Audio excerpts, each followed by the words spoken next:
little gazelles that look like s'mores with legs on this right-hand side, those are springboks. They do something known as prong gait, and that means that they jump 6 feet in the air, as well as leap 13 feet forward. They're in the top 10 fastest land animals in the world, as they can run 55 miles an hour. 50 miles an hour.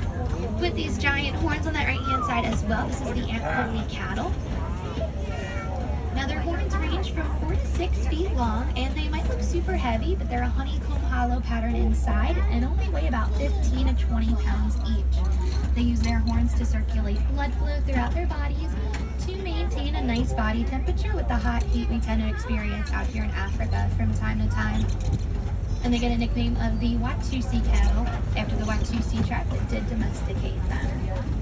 So way back when, if you did domesticate this animal, it just meant that you were very wealthy.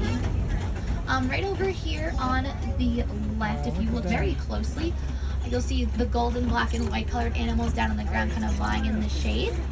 Now those are known as African painted dogs. I know they do look super cute, but I can promise those looks are deceiving.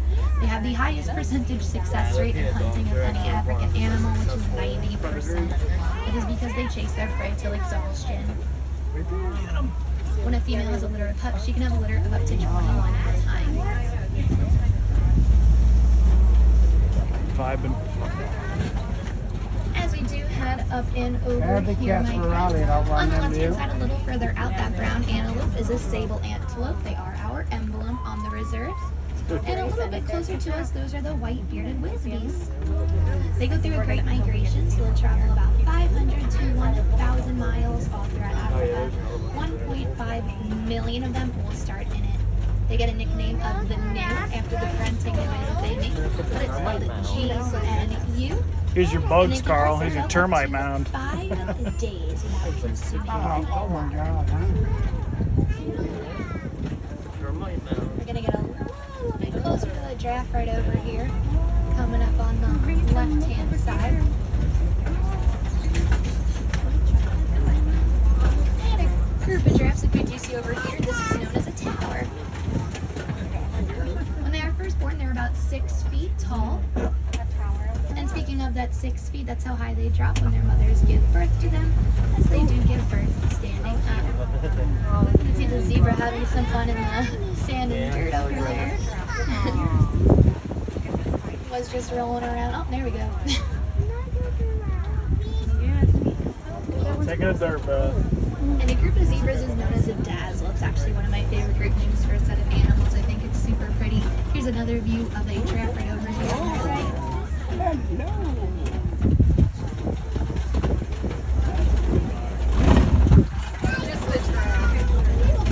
Here's another one.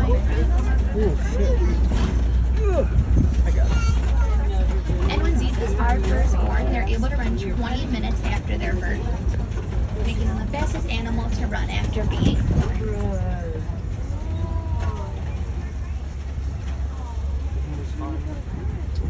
And here's another zebra here too on the right. I'm actually going to move up just a little bit because this little giraffe right here, that's actually one of our babies born within the last few months. Okay.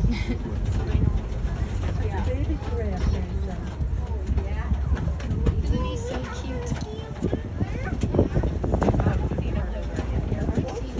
It looks like some more wildebeest are up over there and giraffes. Let's see if anyone underneath all these palm trees is going to be hanging out to say hello to us too. Jeez, Also a little further up, I see some broken down tree trunks. That means that we're getting really close to elephant country.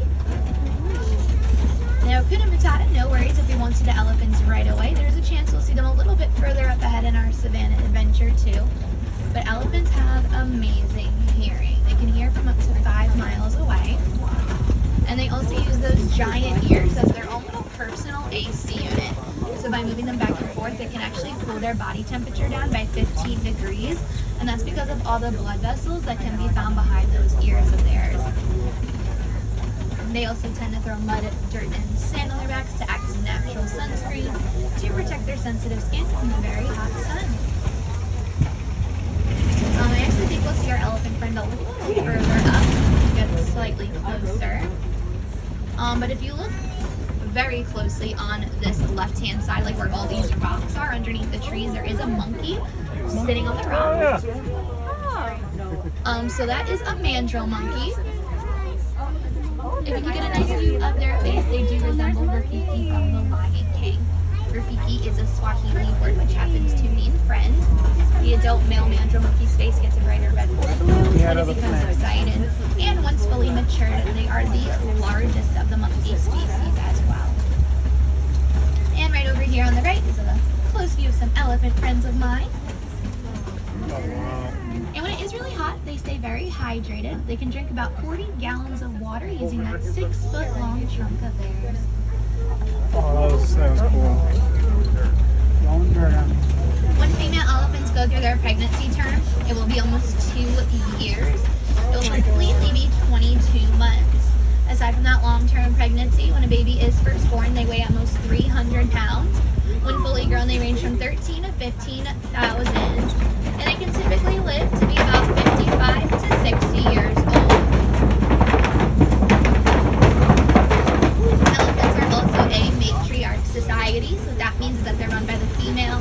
The males tend to leave the herd within their early teenage years. So about 12 to 15 is typically when they tend to go off and become a little bit more independent. We'll start driving through the red clay pits. And if you look over here on the right-hand side, it looks like not too long ago, some elephants were over this way. They dig their tusks into that red clay and eat it, and that will help supply vitamins and minerals throughout their entire bodies. So seeing those markings is a really good sign. We'll see some more up over here, hopefully. Now the baobab trees over this way, you may notice some holes in the trunk of the tree. That's because elephants will stick their tusks into that trunk and it allows it to drain water to keep themselves hydrated in case there isn't a supply nearby. Not only is it beneficial, of course, to the elephants, but for all other wildlife, they can either drink from it or bathe in it, whatever they prefer to do at the time that they come across it all. And it's good for the plants as well, too. It keeps them all nice and nourished with the hot heat. So we're going to keep heading up and over here. Maybe we'll get a better view of some more down this way. Fingers crossed. Now in just a moment, coming up on the left-hand side, you'll notice a giant pool of water.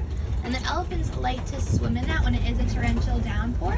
And some of them don't like the feeling of heavy rain hitting their back. Ah, there we go.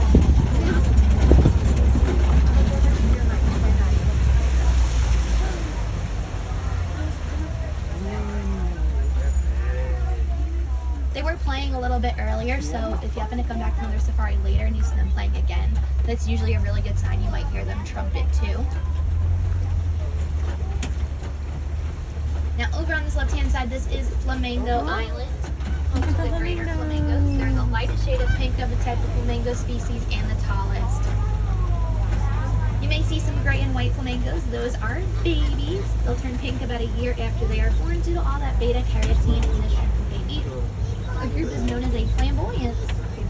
And if you were ever curious as to why they stand on one leg, that is also how they regulate their body temperature. Up over this way, my friends, is where we get even deeper in the savannah. Maybe seeing some white rhinos, water bucks, bonnie bucks, warthogs, ostriches, cheetahs, and hopefully those lions, like I mentioned. So a little further out near that tree out in the distance, if you look closely, there are some white rhinos, so we'll see them very shortly. White rhinos are, of course, not the color white. They get that name, white rhino, from the Swahili word of white, which means wide, describing their wide jaw lines. Originally, they were known as white rhinos, but due to miscommunication, people heard white and called them the white rhinos, so that's how that name kind of just stuck.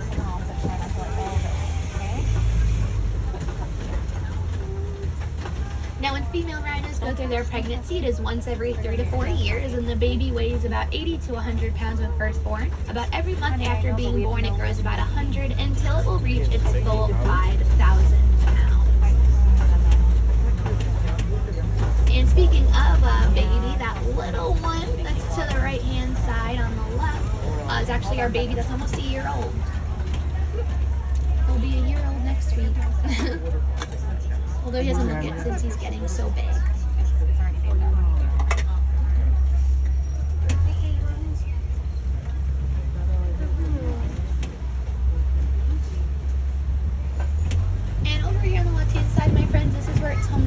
cheetahs. If we don't see them in this first yard, there's a chance we'll see them up in the second. Cheetahs are the fastest land animals in the world. They can run 65 to 70 miles per hour, and in 3 seconds they can go from 0 to 60. Since they're the only wild cats with those, during the day I should say, that's actually why they have those black circles underneath their eyes, so it will help reflect the sunlight, so the sun isn't in their way as they will be hunting for their prey. Now if you actually look very close, there's 2 of them kind of up against that like fence area where the tree trunk is down on the ground. You'll see a couple of tree trunks right down there on the ground. So you can tell that their camouflage is really amazing. They're just laying around right over there. And the backs of cheetah's ears also kind of resemble eyeballs, and that's the way to describe predators, is that they would be looking right at them. Feel better? Hopefully they match. I don't know about it in there. Yeah. So let's see the reason why we're kind of going really slow over here. It's probably for either an animal on the ride path or hopefully the lions, which I'm really hoping it's the second one. Let's see. So we have 3. We have 1 male as well as 2 lionesses. The males are the ones that will watch the cubs and protect the territory. The females are the ones that go and grab the food for the pride. And they hunt at night. That's because their vision is 6 times better at night than ours is ever going to be during the day. He's writing out Jesus again. Oh no! Other side to go He's to halfway well, through to Jesus. hopefully see those lions. So we'll definitely just keep those eyes peeled. Over here on the right-hand side, kind of on that little high platform, there's a brown and white animal. Now that is known as a Bonnie buck. In 1650, that animal was discovered, and at that time, only 17 of them were left in the world. Until a farmer came across them, he brought all 17 back onto his farm and fenced them in to repopulate and lose their extinction title. You'll notice a lioness right over here on the left-hand side, up on that highest rock. See a lion? Oh yeah. She's sleeping, and our male is actually going to be a little further up. Laying flat. A little bit more forward. There we go. And right there is our male lion. A little camera shy at the moment. But he's very handsome. But he's awake. Oh, there we go. Oh, there you go. On his side profile. That's Simba. Wait, that's a lion. That's Simba. Let's see. Now over here on the left is usually where it's home to warthogs. There's our friend. It looks like a giant hairy rock back over there, kind of where all those rocks are blending in. Looks like a giant hairy rock growing some tusks. That's the best way to describe it. They do resemble Pumbaa from The Lion King, when Pumbaa is Swahili for foolish. Down on the ground over here on the right-hand side, those giant yellow eggs, we'll do a drive-by of them. They are ostrich eggs. Each one weighs 3 pounds and is equivalent to 2 dozen chicken eggs. And those shells are so strong, if any one of us tried to stand on them, they wouldn't even crack. So they most certainly are protected, especially since the white rhinos can run out over this way from time to time.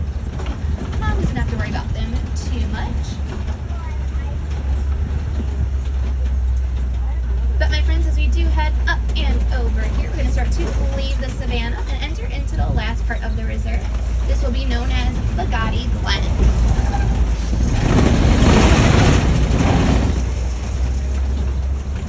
Now the animals that call Bugatti Glen their home, they are so cute. They are the Nigerian dwarf goats.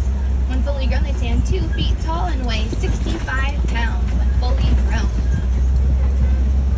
They are very playful, so if you do happen to come back for another safari and you see them headbutting one another, that is their way of playing, but also maintaining dominance within the group.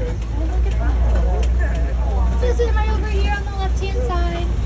Once again, these are the Nigerian dwarf goats. They are adorable. We take one home. And as we head up and over this way, my friends, that is going to mean that our time here together is going to be shortly coming to an end. And I hope you had a great time here with me. I sure did have a wild time with you. If you did want to learn a little bit more about some of the animals that we had the chance to see here together, feel free to stop in Harambe Village and talk to those villager friends of mine. And they can tell you a more about the Disney Conservation Fund. Speaking of the Conservation Fund, if you decide to donate, Disney